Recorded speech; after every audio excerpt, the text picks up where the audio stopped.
এই ভিডিওতে সম্প্রচারিত সমস্ত বক্তব্য বক্তার নিজস্ব মতামত।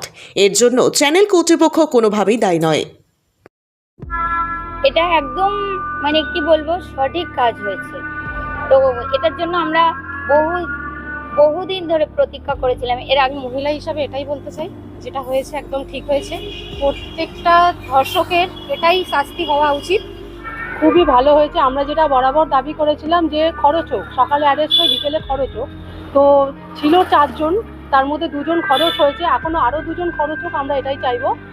আমি একটা মা হয়ে বলছি, প্রভাস মণ্ডল যাকে এনকাউন্টার করা হয়েছে, এই শাস্তি উপযুক্ত শাস্তি। এটা যে 11 বছরের একটা শিশুকে এরকম যে করলো, তার যে মানসিকতা, তাকে এনকাউন্টার করতে আমরা ভীষণ খুশি হয়েছি।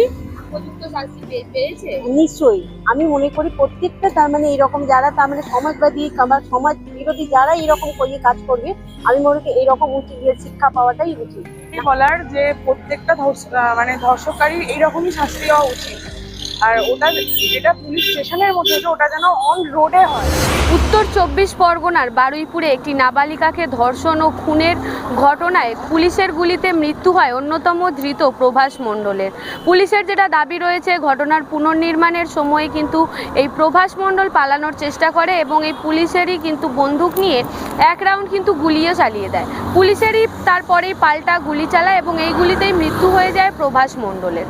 বিজেপি সরকার বাংলায় আসার সময় প্রতিশ্রুতি দিয়েছিল যে 0 টলারেন্স এবং ধর্ষকদের সকালে জমা করা হবে এবং বিকেলে খরচ করা হবে। তারপরেই কিন্তু দেখা যাচ্ছে এরকম একটি ধর্ষণ ও খুনের ঘটনা ঘটে। তারপরেই গতকাল শুভেন্দু অধিকারী মুখ্যমন্ত্রী বলেছিলেন যে পুলিশদের কাছে 3 দিনের সময় দিয়েছিলেন এবং বলেছিলেন এই ঘটনার কিন্তু তদন্ত নিরপেক্ষভাবেই হবে। তারপরেই দেখা যাচ্ছে আজকে পুলিশদের এনকাউন্টারেই মৃত্যু হলো অন্যতম ধৃত প্রভাস মণ্ডলের। আসুন এই বিষয়ে এই এলাকার মহিলারা কি বলছেন, চলুন ঘুরে দেখা যাক।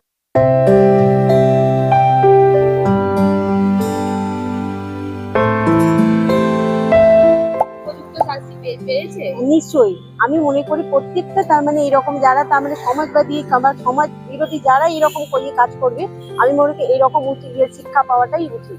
না হলে আমাদের দেশ আর সামনে এগোবে না, কেননা এর দিনের পর দিন একটার পর একটা তো হয়ে যাচ্ছে। তাহলে এইগুলো আর কোনোদিন থামবে না। এখন সঠিক সিদ্ধান্ত নিয়েছে। আশা করি আগামী যারা আরো সামনে করেছে তারাও যেন উপযুক্ত শাস্তি পায়। আমার নাম আলো মুর্মু। এই বলার যে প্রত্যেকটা ধর্ষকারী এইরকমই শাস্তি হওয়া উচিত। আর ওটা যেটা পুলিশ স্টেশনের মধ্যে ওটা যেন অন রোডে হয়, সেটাই সেটা হলে আমরা খুব খুশি হব। এটা উপযুক্ত শাস্তি। একদম, এটা একদম উপযুক্ত শাস্তি। কি নাম? আমার নাম রিয়া যাদব।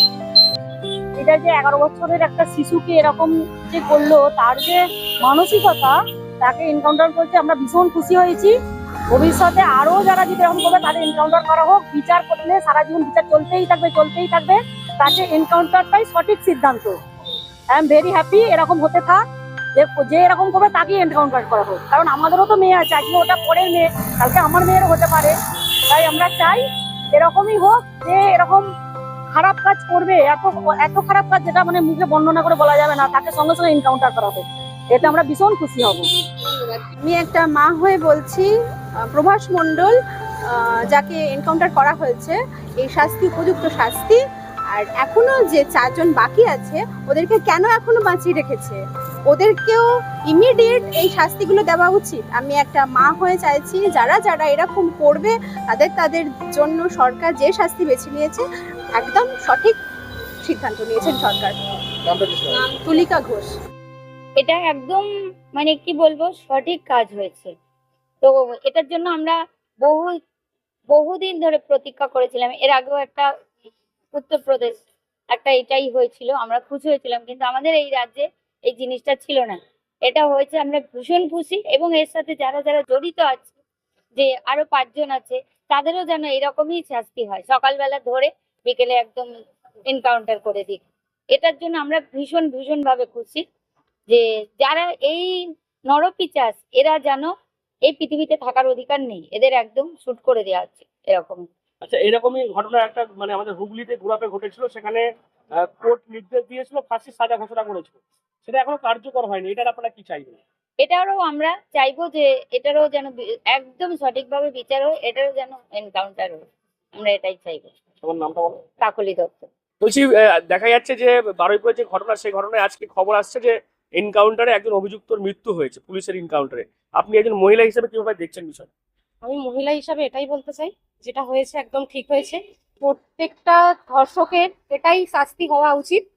ইভিন একটা কথা বলবো যে একজনের নয়, এর সাথে যারা জড়িয়ে ছিল তাদেরও একই শাস্তি দেওয়া দরকার আছে। আমাদের হুগলি জেলাতেও দেখা যাচ্ছে গুরাপে একটা ঘটনা ঘটেছিল নাবালিকা ধর্ষণের, সেখানে কোর্ট অর্ডার দিয়েছিল মৃত্যুদণ্ড, কিন্তু এখনো কার্যকর হয়নি। কোর্ট যেটা অর্ডার দিয়েছে এটা কার্যকরী হওয়ার দরকার আছে। আমরা প্রত্যেকটা মহিলা এটাই চাই। তোমার নামটা বলো। প্রিয়াঙ্কা দত্ত। দেখছিলাম আন্দোলন করছিলেন এই বারুইপুরের ঘটনায়, দেখা যাচ্ছে সেই ঘটনায় একজনের পুলিশের গুলিতে মৃত্যু হয়েছে, কিভাবে দেখছেন বিষয়টা? খুবই ভালো হয়েছে। আমরা যেটা বরাবর দাবি করেছিলাম যে খরচ হোক, সকালে অ্যারেস্ট হয়ে বিকেলে খরচ হোক, তো ছিল 4 জন, তার মধ্যে 2 জন খরচ হয়েছে, এখনো আরো 2 জন খরচ হোক, আমরা এটাই চাইবো। আর এমন দৃষ্টান্তমূলক শাস্তি যেন প্রত্যেকের ক্ষেত্রে হয়, এর পরের বার অন্যায় করার আগে যেন শাস্তি পেতে ভয় পায়। আমাদের হুগলিতে গুরাপে একটা ঘটনা ঘটেছিল নাবালিকা ধর্ষণের ঘটনায়, আদালত সাজাও দিয়েছিল ফাঁসির, কিন্তু এখনো কার্যকর হয়নি।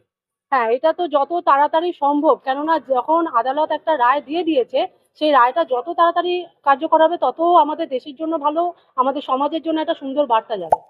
অর্থাৎ বুঝতেই পারছেন, আমরা কথা বললাম এই এলাকার অনেকগুলো মহিলার সাথে এবং তারা যেটা জানাচ্ছে যে একদমই কিন্তু উপযুক্ত শাস্তি হয়েছে ধর্ষকের হিসাবে। তার ধর্ষকের যেরকম শাস্তি তারা কিন্তু চেয়েছিলেন, ফাঁসি এবং এনকাউন্টার হোক, সেই রকমই কিন্তু শাস্তি দেওয়া হয়েছে বাংলায় কিন্তু সরকার বদলের পর। এ বিষয়ে আপনারা কি বলবেন অবশ্যই কমেন্ট করবেন কমেন্ট বক্সে। এ ধরনের খবর পেতে নজর রাখবেন ডিএনএন বাংলায়। ডিএনএন বাংলা, সবার মনে সবার ফোনে।